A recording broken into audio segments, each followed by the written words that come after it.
નમસ્કાર. આજ રોજ રાજકોટ મહાનગર ખાતે આજની આ જે સ્પેશિયલ પ્રેસ એવા વિષયને અનુરૂપ રાખી અને એનું આયોજન કરવામાં આવ્યું છે, જેમાં મારી સાથે ઉપસ્થિત રાજકોટ મહાનગરના અધ્યક્ષ ભાઈ શ્રી માધવભાઈ, મારા સાથી ધારાસભ્ય અને સૌરાષ્ટ્ર ઝોનના મહામંત્રી ભાઈ શ્રી અનિરુદ્ધભાઈ, ધારાસભ્ય બેન શ્રી ભાનુબેન, દર્શિતાબેન, તેમજ મહિલા મોરચાની માતૃશક્તિની પૂરી ટીમ અને આપ સૌ પ્રેસ મીડિયાના મિત્રોને આ તકે હું આપ સૌનું અભિવાદન કરું છું. મિત્રો, આપણને બધાને ખબર છે કે 17 એપ્રિલનો દિવસ ભારતના ઇતિહાસમાં નારી શક્તિના સન્માનનો ઐતિહાસિક અને સુવર્ણ દિવસ બની શક્યો, પરંતુ અનફોર્ચ્યુનેટલી કોંગ્રેસ અને એના સાથી પક્ષોના કાવતરાને કારણે આ દિવસ મહિલા અધિકાર પર કાળો ડાઘ બનીને રહી ગયો. સંસદમાં જે થયું એ માત્ર એક બિલની હાર નહોતી, પરંતુ ભારતની 70 કરોડ મહિલા દીકરીઓના સપના ઉપર મહિલા વિરોધી કોંગ્રેસનો એક આઘાતજનક પ્રહાર. દેશે સ્પષ્ટપણે જોઈ લીધું કે એક બાજુ ભાજપ છે અને એનડીએની મહિલાઓ માટે ચિંતા કરતી સરકાર છે, અને બીજી બાજુ કોંગ્રેસ છે, જે મહિલાઓના માર્ગમાં સતત અવરોધ બની અને નડવાનો પ્રયત્ન કરી રહ્યું છે. કોંગ્રેસ અને ઇન્ડી ગઠબંધનના નેતાઓએ બિલ પસાર ન થયું ત્યારે જે રીતે આનંદ વ્યક્ત કર્યો, મેજ પર પાટલી થપથપાવી, શું આ નારી શક્તિનું અપમાન નથી? શું મહિલાઓના અધિકારને રોકવા તે હવે કોંગ્રેસની રાજકીય જીત બની ગઈ છે? કોંગ્રેસનો ઇતિહાસ મહિલાઓ સાથે છળ, વિલંબ અને દગાનો રહ્યો છે. 60 વર્ષ સુધી આ કોંગ્રેસ જ્યારે સત્તામાં રહી, કોંગ્રેસે માતૃશક્તિને ફક્ત ને ફક્ત એક વોટ બેંક તરીકે ઉપયોગ કર્યો છે. દુઃખ સાથે કહેવું પડે કે કોંગ્રેસ માટે મહિલાઓના અધિકાર માત્ર એક ભાષણનો વિષય રહ્યો છે. નીતિ અને નિર્ણયની બાબતમાં ક્યારેય કોંગ્રેસે માતૃશક્તિને આગળ વધવા નથી દીધી. જે રીતે કોંગ્રેસને ઇન્ડી ગઠબંધનને સાથે મળીને આ બિલને મંજૂર થવા ના દીધું, નામંજૂર કર્યું. આ કોઈ સંયોગ નહોતો કે બિલ 2/3 બહુમતીથી થોડું ઓછું રહ્યું. આ કોંગ્રેસનું એક પૂર્વ નિયોજિત રાજકીય ષડયંત્ર હતું. જે લોકોએ દાયકા સુધી ઓબીસી અને દલિત મહિલાઓના સશક્તિકરણ માટે કંઈ જ નથી કર્યું, આજે તેઓ તેમના નામે આ બિલને રોકવા માટેનો પ્રયાસ કરી રહ્યા છે. હકીકત તો કોંગ્રેસને ડર છે કે સામાન્ય પરિવારમાંથી આવતી મહિલાઓ સંસદમાં અને દેશની વિધાનસભામાં નેતૃત્વ કરશે, તેમની પરિવારવાદી રાજનીતિને ક્યાંક પડકારશે. સત્તા અમુક પૂરતી જ અને અમુક પરિવાર પૂરતી જ સીમિત રાખવી એ એમની માનસિકતા છે.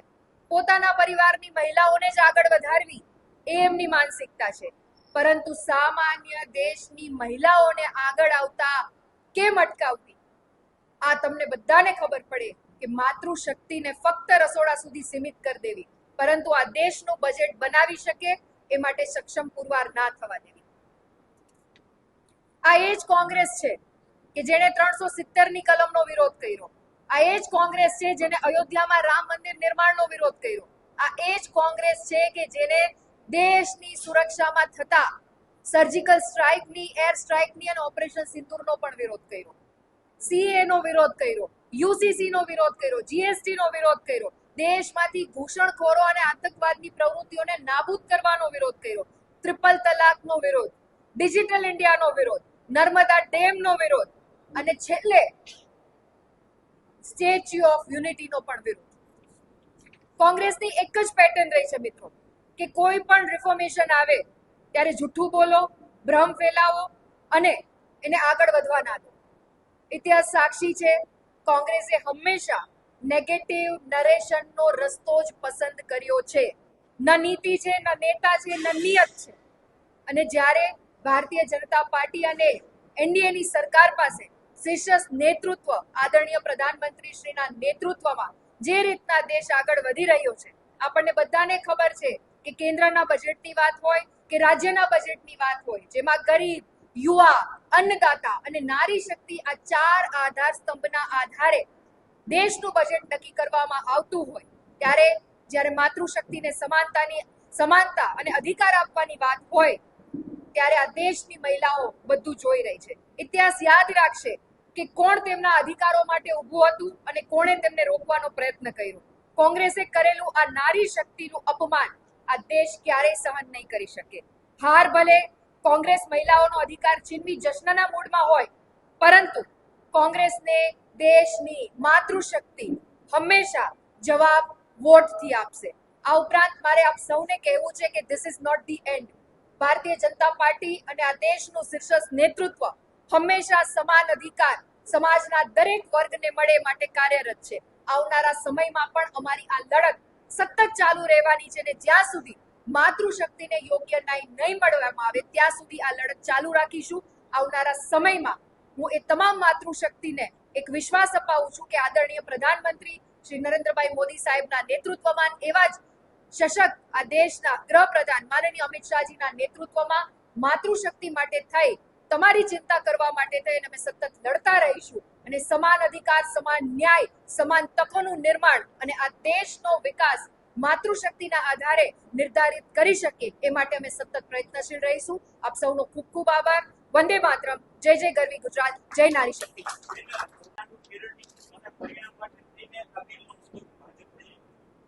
બિલકુલ નહીં. આપણે અત્યારે જે ડિલિમિટેશનની વાત આવે છે એ 1971 થી ફોલો કરીએ છીએ, જેમાં જે તે સમયે ત્યારે દેશની વસ્તી 50 કરોડની આસપાસ રહેલી. અત્યારે 144 કરતા વધારે વસ્તીમાં આપણો દેશ જીવી રહ્યો છે. ત્યારે આ પ્રકારના બિલને નેગેટિવ નરેશન સાથે જોડી અને એને ચૂંટણીના ઉપલક્ષ્યમાં જોવું એ ખરેખર તદ્દન એક વિરોધાભાસી માનસિકતા છે. મારું સ્પષ્ટપણે એવું માનવું છે કે 2023માં જ્યારે આ બિલ રજૂ કરવામાં આવ્યું, બંને ગૃહમાંથી પસાર કરવામાં આવ્યું અને તાત્કાલિક ધોરણે એનો લાભ માતૃશક્તિને મળે એ માટે ભારતીય જનતા પાર્ટીની સરકાર, એનડીએની સરકાર અને શીર્ષસ્થ નેતૃત્વ ક્યાંક પ્રયત્નશીલ રહ્યું છે.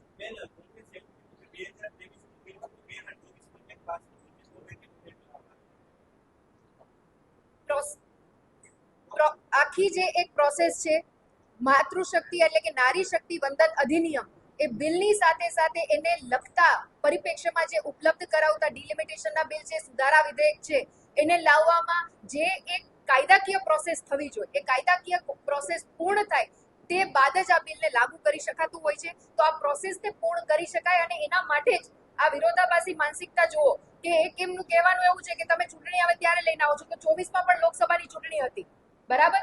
ત્યારે અમે જો આ બિલને લાવ્યા હોત તો કોંગ્રેસની માનસિકતા એ હોત કે લોકસભા જીતવા માટે અમે આ બિલને લાવ્યા છીએ. પરંતુ જે એક નીતિ વિષયક નિર્ણય હોય, એક કાયદાકીય પ્રોસેસ હોય અને બિલને સપોર્ટ કરતા જેટલા વિધેયક હોય એને સાથે મળી અને જે બિલ ઇમ્પ્લિમેન્ટેશન કરવાનું હોય એ પ્રોસેસ પૂર્ણ થાય એ માટે થઈ અને અત્યારે આપણે બિલ લાવ્યા.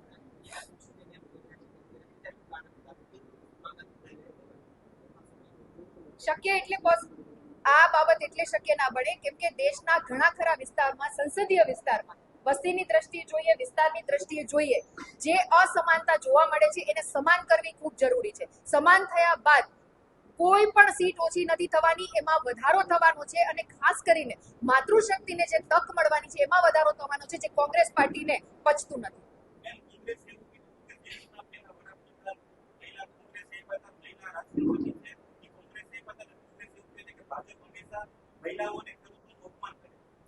જો એવી બાબત હોત તો મને કહેતા દુઃખ થાય છે કે એ જ કોંગ્રેસ પાર્ટી છે કે જેના ભૂતપૂર્વ અધ્યક્ષતા અને જેમના નેજા હેઠળ પરિવારની રાજનીતિ કરી અને કોંગ્રેસ પાર્ટી આગળ આવી છે.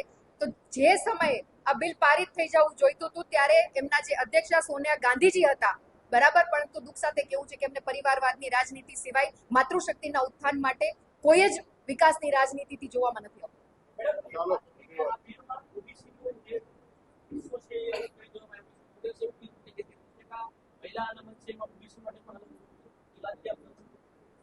અત્યારે તમામે તમામ સમાજના પેરામીટર્સમાં અનામતની વાત આવે, માતૃશક્તિને ન્યાય આપવાની વાત આવે ત્યારે આ બિલને એ રીતના રિપ્રેઝેન્ટ કરવામાં આવ્યું છે કે જેમાં તમામ વર્ગની મહિલાઓને યોગ્ય ન્યાય મળે, યોગ્ય પ્લેટફોર્મ મળે, યોગ્ય મંચ મળે અને સમાનતાનો અધિકાર મળે એ પ્રકારે આ બિલનું ફોર્મેશન કરવામાં આવ્યું છે. Thank you.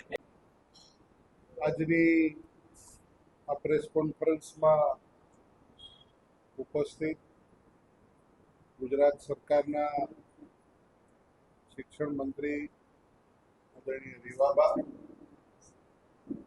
અમારા રાજકોટ મહાનગરના અધ્યક્ષ ભાઈ શ્રી માધવભાઈ, મારા સાથી ધારાસભ્યો બેન શ્રી ભાનુબેન, દર્શિતાબેન, ઉપસ્થિત સૌ ભગીનીઓ, અમારા પ્રેસ મીડિયાના ભાઈ શ્રી રાજુભાઈ અને ઉપસ્થિત આપ સૌ પત્રકાર મિત્રો, આપ સૌને યાદ હશે કે લાલ કિલ્લાની પ્રાચીર ઉપરથી આપણા દેશના યશસ્વી અને તપસ્વી પ્રધાનમંત્રી શ્રીએ એક આહવાન કર્યું હતું કે ભારતના નવયુવાન 1 લાખ ભાઈ બહેનો સક્રિય રાજનીતિમાં, અને જ્યારે 1 લાખ ભાઈ બહેનોને સક્રિય રાજનીતિમાં આવવા માટેની વાત થતી હોય ત્યારે બહેનો માટેની વ્યવસ્થા એ થાય એ સંદર્ભની અંદરની વાત. તો સ્થાનિક સ્વરાજ્યની સંસ્થાઓની અંદર બહેનોનું જ્યાં જ્યાં પ્રતિનિધિત્વ છે ત્યાં એ પ્રકારે બહેનો પોતાનો અવાજ અને પોતાનું કામ કરી રહ્યા છે. ભારતના બંધારણના ઘડવૈયાઓ પૈકી ડોક્ટર બાબા સાહેબ આંબેડકરે પણ એવું કહ્યું હતું કે ભારતના વિકાસમાં મુખ્ય ભાગ નિર્ણાયક વસ્તુ તરીકે, નિર્ણાયક તબક્કા તરીકે, નિર્ણાયક પોસ્ટ ઉપર રાજનીતિમાં પણ મહિલાઓની સક્રિય ભાગીદારી આવશ્યક છે. અને બહેનો એ સુપેરે રીતે ચલાવતા હોય છે એના અનેક દાખલાઓ આપણી પાસે ઉપસ્થિત છે, એટલે એને હું પુનરાવર્તન કરતો નથી. વિષય છે સાંપ્રત સમયની અંદર કોંગ્રેસ દ્વારા જે પ્રકારે બહેનોના અધિકારોને અટકાવવામાં આવે છે, અને બહેનો એ આદિ અનાદિકાળથી સનાતન પરંપરાથી આપણી બહેનોએ સદૈવ માનવજાતના કલ્યાણ માટે પોતે સક્રિય યોગદાન આપ્યું છે. ત્યારે રાજનીતિની અંદર પણ ધારાસભા અને લોકસભા આ બંનેમાં મહિલાઓનું સક્રિય યોગદાન મળે અને 33% એમને આરક્ષણ મળે એના માટેનું બિલ પ્રધાનમંત્રી શ્રી નરેન્દ્રભાઈ મોદી સાહેબ લાવ્યા હતા.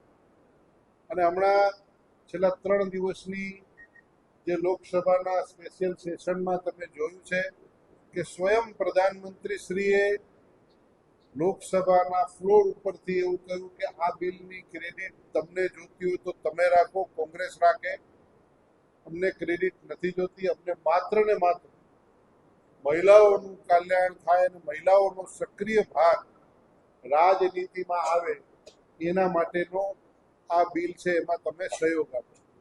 પરંતુ કોંગ્રેસ અને ઇન્ડી એલાયન્સની મનસા માત્ર પોતાના પરિવારની બહેનોને જ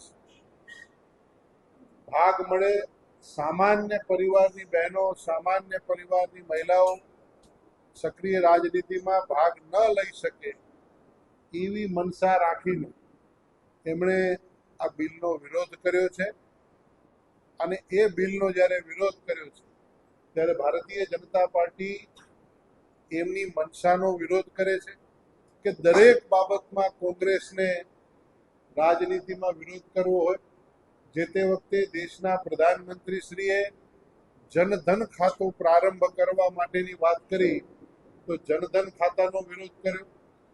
ડિજિટલાઇઝેશનની જ્યારે વાત કરી તો ડિજિટલાઇઝેશનનો વિરોધ કર્યો. કે એક સામાન્ય એક બેન પોતે શાકભાજી વેચતી હોય ને હાથલારી ઉપર હોકર્સ તરીકે બેન જતી હોય તો ઈ બેન પણ પોતે ડિજિટલ વેથી પેમેન્ટ સ્વીકારી શકે એની વ્યવસ્થાઓ ઊભી કરી હતી.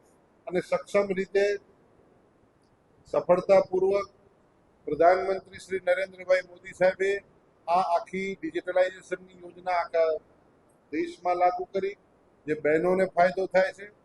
બહેનો ધુમાડાઓથી લાકડા કાપીને, કોલસા બાળીને જે પ્રકારે બહેનો ઘરમાં ચૂલો સળગાવતી હતી એને ઉજ્જવલા યોજનાના મફત ગેસ 11 કરોડ જેટલી મફત ગેસના કનેક્શનો આપીને બહેનોને એ ધુમાડાઓમાંથી મુક્તિ આપેલી છે. એટલે એ બધી બાબતોની યોજનાઓના વિરોધ કરતી કોંગ્રેસ એ અત્યારે મહિલાઓના પ્રતિનિધિત્વ માટેનું પણ વિરોધ કરી રહી છે. એની મનસા ખુલ્લી પડી છે. સૌએ જોયું છે કે 3 દિવસના આ સ્પેશિયલ સેશનની અંદર તમામ પ્રકારે માનનીય નરેન્દ્રભાઈ મોદી સાહેબે, માનનીય અમિતભાઈ શાહ સાહેબે પોતાના વિષયો મૂક્યા. અનેક બહેનોએ પોતાના વિષયો મૂક્યા છે. એમની જે આશંકાઓ હતી એની આશંકાઓના પણ જવાબો માનનીય પ્રધાનમંત્રીશ્રીએ, માનનીય ગૃહમંત્રીશ્રીએ આપ્યા છે. તેમ છતાં પણ એમણે મહિલા બિલનો, નારી શક્તિ અધિવંદન નિયમ એ નિયમનો બિલનો વિરોધ કર્યો છે. ત્યારે એમને વખોડવા માટે આજે અમે અહીં સૌ કોઈ ઉપસ્થિત થયા છીએ. હું વિનંતી કરીશ ગુજરાત સરકારના માનનીય મંત્રીશ્રી રીવાબાને કે એવો આખો સમગ્ર વિષય ઉપર પ્રકાશ પાડશે અને આપની સાથે વાત કરશે. આદરણીય રીવાબા.